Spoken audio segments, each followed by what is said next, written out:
السلام عليكم. دا واحد بتي ميساج هذاك احمد السقلاب كان في المعارضه، كان خرج هرب على برا، وكان كيسب تبون ويسب البلاد ويسب الكابرانات ديالهم البلاد هذه. ودابا رجع على اساس انه يقدم قرابين الكابرانات ديالو. والقرابين هي بطبيعه الحال فيديوهات كيسب فيها المغرب والمغاربه والسياسه ديال البلاد، ويسب فينا بصفه عامه، يعني باش يرضي الحاكم ديالو وباش يرضاو عليه. الا كنتي راجل دوي على داك السيد اللي دوي على غار جبيلات، هذاك المحلل الاقتصادي دوي على غار جبيلات اللي شدو.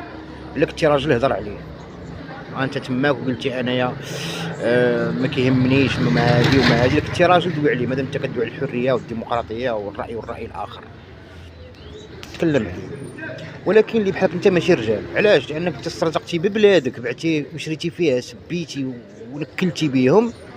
ملي القضيه عيات شويه عاودتي رجعتي عندهم طلبتي السماح. انت ماشي راجل اصلا باش تتكلم على الرجال وباش تتكلم على المغاربه. كاميليون كتبدل اللون ديالك على اللي دفع اكثر. حنا راه عندنا مبدا واحد خدامين عليه: الله، الوطن، الملك، وما نبدلوش. عاش الملك.